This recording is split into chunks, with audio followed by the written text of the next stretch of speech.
Auzubillahiminash-shaytanir-rajim. Bismillahir-rahmanir-rahim. Welcome to the online classes, students. How are you? Hope you are doing good and well. Today we are going to start the brand new lecture, which is our lecture number 2 of our unit number 1. उम्मीद है कि पहला lecture थोड़ा सा boring था, लेकिन आपको समझ में आया होगा बिकॉज ये जो कुछ आप पढ़ने जा रहे हैं, because you have elective the computer studies as a optional subject of you, तो you should be very familiar and be acquainted with the computer systems. तो ये सब कुछ तो पढ़ना पड़ेगा, ठीक है. तो आज लेक्चर नंबर 2 करेंगे, लेकिन इससे पहले मुझे ये बताइए कि आपके पास लेक्चर नंबर 1 बिल्कुल क्लियर हो गया आपका कि नहीं हो गया. उसमें प्रॉब्लम क्या होती है, प्रॉब्लम सॉल्विंग क्या होती है, when problem becoming the opportunity and when problem become the problem, ये दोनों बातें आपको याद होनी चाहिए. If you remember we have discussed the 5 to 6 steps of problem solving. सबसे पहले डेफिनेशन ऑफ अ प्रॉब्लम था और उसके बाद आइडेंटिफिकेशन ऑफ प्रॉब्लम. उससे भी पहले द प्रॉब्लम होगी तो डिफाइन करेंगे ना. कार वाली मिसाल याद कर लें अगर भूल गए, और अगर वाकईतन भूल गए, ये भी याद नहीं आ रहा कौन सी मिसाल है, तो please stop this lecture and go to the lecture number 1 so that you can communicate with the things accordingly. Okay, so let's start our today's lecture, which is going to start with the problem solving strategies.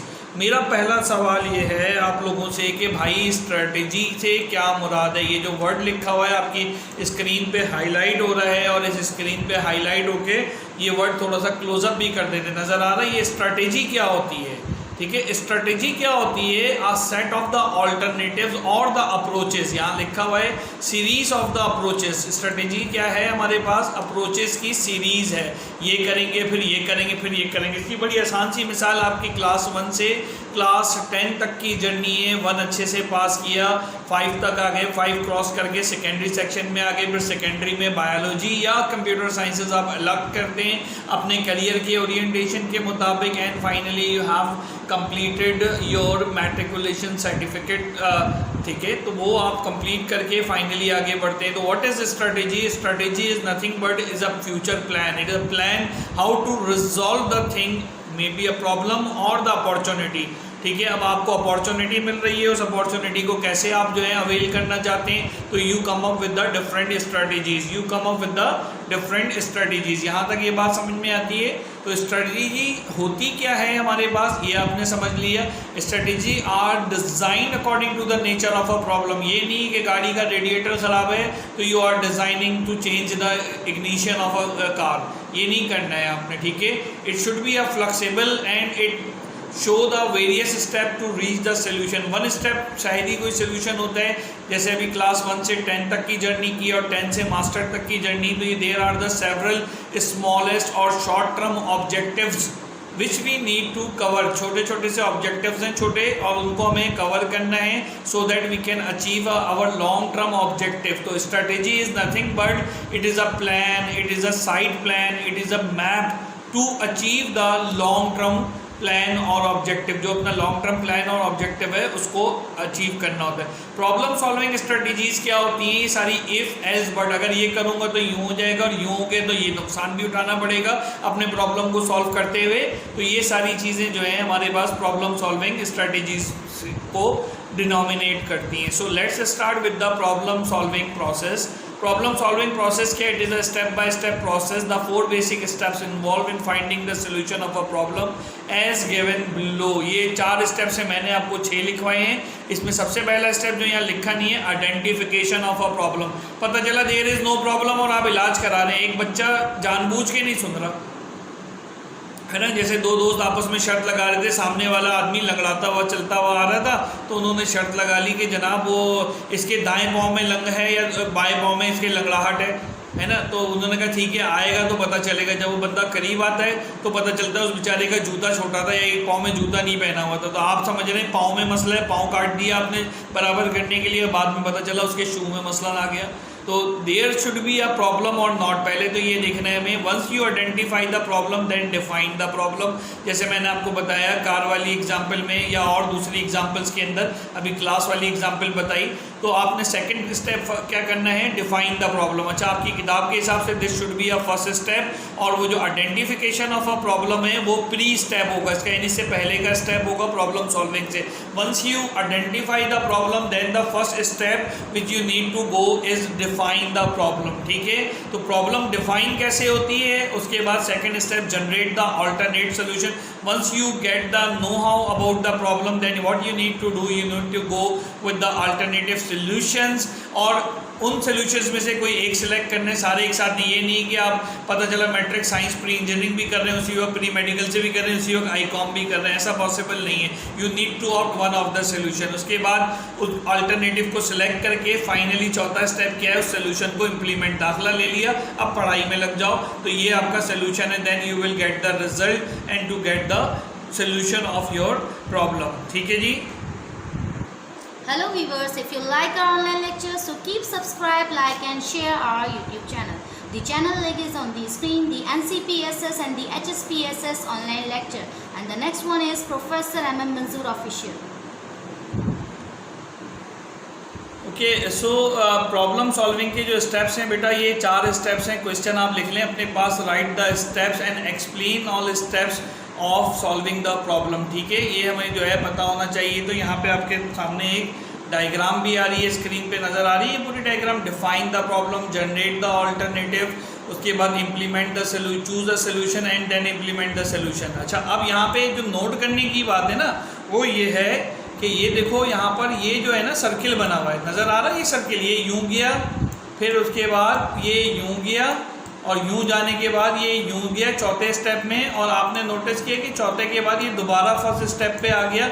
वजह क्या है इसकी कि अगर आपका appropriate define, problem define की, alternative देखे, एक सोल्यूशन पिक किया, उसको इम्प्लीमेंट किया, अगर प्रॉब्लम सॉल्व हो गई गुड, यहाँ पे ख़त्म हो गया ग्रीन वाले हिस्से के ऊपर। लेकिन अगर प्रॉब्लम सॉल्व नहीं हुई तो अगेन डिफाइन द प्रॉब्लम। ठीक है ना, तो वो जो डिफाइन करेंगे दोबारा प्रॉब्लम, तो ये साइकिल इसी तरीके से कॉन्टीन्यूटी में चलता चला जाएगा। तो ये स्टेप्स हैं चारों हमारे पास। जो पहला स्टेप आपके सामने थॉरो लिखा हुआ है, in problem solving first step is defining, identifying the problem, the most difficult and the most important of all step. देखें, अगर गलत काम किया, इग्निशन की जगह टायर में फॉल्ट निकाल दिया, इसी तरीके से आपने आईकॉम पढ़ा लेकिन आपका का सारा रुझान जो है कॉमर्स साइड पे था, डॉक्टर ने आपकी नोज का इलाज करना शुरू किया और दांत बाहर कर दिया, ये सारी चीज़ें wrong identification of a problem से शुरू होती हैं, डिफाइनिंग ऑफ द प्रॉब्लम से शुरू होती हैं। So be careful, this is the most important, और खाली जगह एमसीक्यूज के लिए भी याद रखें, this is the most important aspect of defining and solving the problem. ठीक है, it is involved designing the situation so that the focus should be on the real problem not its symptom। यहाँ पे बेटा मैं इस बात के ऊपर थोड़ा सा और मज़ीद डेलिब्रेट करना चाहूँगा कि यहाँ पे 2 चीज़ें होती हैं, प्रॉब्लम और उनका सिम्टम। तो what is the difference between the problem and symptom, इस बात को ज़रा सा समझ लीजिए। सिम्टम कहते हैं असरात। फॉर एग्जाम्पल, आपके सर में दर्द है, तो सर में दर्द आपके किसी भी बॉडी डिसऑर्डर की वजह से हो सकता है। तो सर में दर्द is a symptom, there is a malfunctioning of your body, आपकी बॉडी के अंदर माल फंक्शनिंग हो रहा है। समझ में आ रही है बात ये, but this is not the actual problem. घर में तो हम अम्मी फ़ौरन पैनाडोल देती हैं, हम खा लेते हैं और हमें लगता है कि सही हो गया, लेकिन पैनाडोल इज अ टेम्पररी इलाज। लेकिन जब when you go to the doctor, when you visit your doctor, तो डॉक्टर आपसे कहता है सीबीसी करा के लेकर आएँ। वो सीबीसी क्यों कराया जाता है? क्योंकि सर का दर्द तो बता रहे हैं, अब आंखों से पानी निकलना तो बता रहे हैं, लेकिन उस आंखों से पानी निकलने की एक्चुअल कॉज क्या है, बॉडी के किस पार्ट पे इन्फेक्शन है, that is actually the problem. तो यहाँ पे हमें करना क्या होगा कि हमें प्रॉब्लम को आइडेंटिफाई करना है, हमारा फोकस प्रॉब्लम पे होना चाहिए, ना कि उनके सिम्टम्स पे होना चाहिए। ठीक है भाई, मेरा बच्चा अच्छा नहीं पढ़ता है, अच्छा नहीं पढ़ना is a symptom of a bad education. लेकिन क्यों नहीं पढ़ता, उस अच्छे ना पढ़ने की कई सारी वजह है। मे बी कि उसको जो है क्या कहते हैं अच्छा ट्यूटर नहीं फराम किया गया, मे बी घर का इन्वायरमेंट पबजी के अलावा है ही नहीं कोई, या हर वक्त फेसबुक या टिकटॉक के ऊपर या स्नैपचैट से जो है क्या कहते हैं अपनी इमेजेस जो है अपलोड की जाती हैं। तो घर का माहौल ही नहीं है, तो वो बच्चा कहाँ से पढ़ेगा? तो प्रॉब्लम को सॉल्व करना है हमने, सिम्टम को सॉल्व नहीं करना है, इन शॉर्ट। ठीक है, तो यहाँ पर ये बात बहुत इंपॉर्टेंट है। अच्छा, जब हम इन चीज़ों को देख लेंगे तो एक जो वेल डिस्क्राइब प्रॉब्लम है वही हमें प्रॉब्लम के सब सीक्वेंसेस या कॉन्सिक्वेंसेस अंडरस्टैंड करने में हेल्प देती है। ये प्रॉब्लम की वजह कौन सी छोटी प्रॉब्लम, फॉर एग्जांपल याद कीजिए वो इग्निशन वाला मसला था, या किसी के दांत का मसला ले लेते हैं, तो दांत का अगर रूट कनाल होना है तो उसकी कौन सी आर्टरी कौन सी वेन प्रॉब्लम कर रही है, उसी को ब्लॉक करेंगे, उसी को कट ऑफ करेंगे। तो ये प्रॉब्लम को अगर ठीक आइडेंटिफाई किया तो सब प्रॉब्लम या उसकी सब कॉन्शियसनेस के ऊपर जा सकते हैं। बोरिंग हो रहा है लेकिन इसको समझना है, और चूंकि यही बोरिंग लेक्चर आपके अगले लेक्चर्स की बेस है, और विदाउट अंडरस्टैंडिंग हर चीज़ फन नहीं होती, लेकिन आप अगर मज़े से समझेंगे तो समझ में आ जाएगा। सेकेंड स्टेप क्या था, जनरेट द ऑल्टरनेटिव सॉल्यूशंस। बहुत सारे सॉल्यूशंस हमें जो है वो जनरेट करने हैं, ठीक है। इफ़ एल्स बट अपने आप से क्वेश्चन करने, अगर ये होगा तो यूँ करेंगे, ये होगा तो यूँ करेंगे। डॉक्टर फलाने को दिखाना है, उसके पैसे कम है, हाँ, लेकिन उसका सक्सेस रेशो इतना ज़्यादा नहीं। फलाने डॉक्टर की रेट तो ज़्यादा है लेकिन बड़ी शिफा है उसके हाथ में। ये क्या है, ऑल्टरनेटिव सॉल्यूशंस जनरेट कर रहे हैं हम, जैसे ICOM, प्री इंजीनियरिंग, और क्या प्री मेडिकल, ये सब ऑल्टरनेटिव्स थे। उसमें से हमें कोई ना कोई एक जो है सोल्यूशन लेना पड़ेगा, पिक करना पड़ेगा, ठीक हो गई बात। ये consider multiple alternatives can significantly enhance the value of your ideal situation, so it is the best develop a list of all feasible solution. Her solution की एक लिस्ट बना लीजिए। अच्छा, यहाँ पे जो बात मैं कर रहा हूँ वो रियल लाइफ प्रॉब्लम तो है, but that problem must be solve using the computer system. ये बात आपने याद रखनी है। यहाँ आपने ज़बानी अपने दिमाग से जो है नहीं सॉल्व करना। अगर आपको याद हो पहली डायग्राम, तो जो प्रॉब्लम थी इंसानी दिमाग ने उसको डिकोड किया, एल्गोरिथम में चेंज किया, और computer is actually responsible to follow the instruction of a programmer and to resolve the problem. ये मेरी बात ज़रा सा सुनहरे अल्फाज में कहीं लिख लीजिए, गोल्डन मार्कर है तो लिख लें इसको, ठीक हो गई बात ये।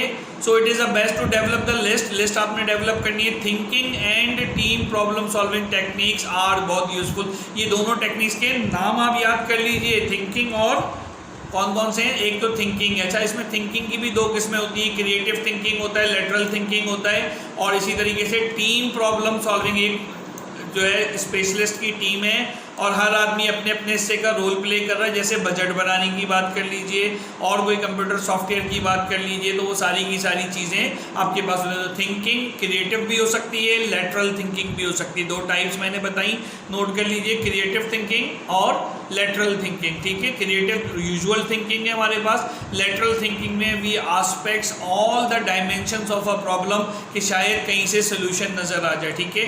एक और टेक्निक भी होती है, यहाँ सिर्फ जिक्र करता चलता हूँ, काम को मुश्किल नहीं करना है, reverse engineering technique. For example, एक आंसर आपको पता है, उस आंसर से आप सवाल डेवलप कर सकते हैं। तो आपको अगर प्रॉब्लम पता है तो उससे सोल्यूशन पे जा सकते हैं, और सोल्यूशन अगर आपको पता है तो रिवर्स चलें तो उस प्रॉब्लम तक जा सकते हैं, अगर उस सोल्यूशन में कोई हर्डल्स आते हैं तो, ठीक है। थर्ड स्टेप क्या है, evaluate and select the alternative. Many alternative solutions जो ऊपर वाली स्टेज में हमने जनरेट किए थे, उसमें से जो है क्या कहते हैं, हमें कोई सा एक जो है वो क्या करना पड़ेगा, सिलेक्ट करना पड़ेगा। यहाँ इन्होंने एक बड़ी काम की बात की, ये नहीं है कि भाई जो पहला सोल्यूशन आया उसी पे बस कर दी, इक्तफा कर दिया। मेक अ लिस्ट, यहाँ हमने बनाया था, लिस्ट बनानी है हमें उन सारे सोल्यूशंस की, और फिर उसके प्रोज एंड कॉन्स, फायदे और नुकसानात को देखना है, सो दैट वी कैन। तो यहाँ पे फर्स्ट एक्सेप्टेबल सोल्यूशन को चूज़ करने से हो सकता है हमारा रिजल्ट ऑप्टिमाइज ना आए। ऑप्टिमाइज के मतलब लिख लीजिए आप लोग, कि ऑप्टिमाइज का मतलब होता है मिनिमम इनपुट के अंदर मैक्सिमम आउटपुट, कम से कम इन्वेस्टमेंट के अंदर मैक्सिमम जो है रेवेन्यू जनरेट करना, वो हमारे पास ऑप्टिमाइज सोल्यूशन कहलाता है। सिमिलरली, कम से कम प्रॉब्लम सॉल्विंग स्किल्स यूज़ करके मैक्सिमम और अचीवेबल और फ़ायदेमंद सोल्यूशन लगाएंगे, तो ये हम ऑप्टिमाइज सोल्यूशन कह सकते हैं। फाइनल स्टेज जो है हमारे पास इसके बाद वो कौन सी है, implement and follow up the solution. उस सोल्यूशन को इम्प्लीमेंट करें, और इम्प्लीमेंट करने के बाद उसको देखते रहें, उसके रिजल्ट को देखते रहें कि क्या आंसर्स आ रहे हैं। अगर उसके आंसर्स आपके रिक्वायर्ड आंसर्स के बराबर आ रहे हैं तो दैट इज़ गुड वन। सो यहाँ पे जो आपने सोल्यूशन इम्प्लीमेंट किया है, उस सोल्यूशन की वेयर अबाउट्स देखते हुए उसके ऊपर एक कड़ी नज़र भी रखनी है। इस कड़ी नज़र को हम क्या कहते हैं, फॉलो अप्स, ठीक है। तो वो फॉलो अप्स हम रखेंगे तो हमें पता चलेगा कि वो सोल्यूशन वर्क भी कर रहा है कि नहीं कर रहा है। फॉर एग्जांपल, टीचर ने स्टूडेंट को होमवर्क दे दिया, ये सोल्यूशन है कि लर्निंग मैक्सिमाइज होगी, लेकिन क्या स्टूडेंट ने वो होमवर्क किया या नहीं किया, ये कैसे चेक होगा, जब तक टीचर उन कॉपीज़ को असेस नहीं करेगा, जिस कॉपीज़ की इनको ज़रूरत है, ठीक है। यहाँ तक बात समझ में आती है। तो these are the 4 steps to solve the problem को सॉल्व करने के लिए ये 4 स्टेप्स है। अगला टॉपिक हमारे पास एल्गोरिथम है। एल्गोरिथम्स होते क्या हैं, we will see that it is English like language और सूडो लैंग्वेज होती है। आगे इसकी डिटेल पढ़ेंगे कि ये होता क्या है। सूडो को पी से लिखेंगे जिसका मतलब फेक होता है, FAKE फेक। तो ये एक्चुअल प्रोग्रामिंग नहीं होती बल्कि ये फेक प्रोग्रामिंग होती है, जो प्रोग्रामर अपने समझने के लिए क्लासिफाई करता है तमाम चीज़ों को, और ये इसके लर्निंग ऑब्जेक्टिव्स हैं। जब हम ये सेक्शन मुकम्मल कर लेंगे तो एल्गोरिथम आपको पता होगा और एल्गोरिथम की प्रॉब्लम सॉल्विंग में इंपॉर्टेंस आपको आनी चाहिए, ठीक हो गई बात। ये यहाँ पे अब क्विक क्वेश्चन ये है कि अभी हमने जो सेक्शन पूरा किया है, क्या हमारे ये SLOs, ये स्टूडेंट लर्निंग ऑब्जेक्टिव, ये अचीव हुए कि नहीं हुए। देखें आपकी स्क्रीन पे आ रहे हैं ये। Define the term problem, now you are able to define the term problem very easily. Evaluate the problem in order to find out its best solution. Problem को एवोल्यूट कैसे करते हैं, यानी कौन कौन से स्टेजेस हैं, ये भी आपको आता है। स्ट्रैटेजी भी आपको डिफाइन करना आ गई है। You can easily define the strategy for the solution of a problem. और फाइनली फिजिबल सोल्यूशन कैसे निकालते हैं, select the best from the alternative ones and take a follow ups. तो ये सारी चीज़ें आपको अब आनी चाहिए बहुत अच्छे से। और यहीं पे इसी बात के साथ हम अपने लेक्चर का इख्तिताम करते हैं। But do remember what you need to do, you need to read as much you can so that readers are leaders and you will learn only. अच्छा, मैट्रिक का जो ये कंप्यूटर है इसको बिल्कुल बच्चों की तरह मत लें और इसको बिल्कुल प्रोफेशनली सीखें, बिकॉज एक्चुअली बोर्ड और हम दोनों ही चाहते हैं कि आप लोग इसको प्रोफेशनली ठीक से सीखें और काम करें। और इसका तरीक़ेकार वाहिद ओनली ये है कि read as much you can, read the data which is relevant to your text book from the Google, as well as do solve the exercises and the questions which I have pop up during the session. Take care of your self. अल्लाह हाफिज़।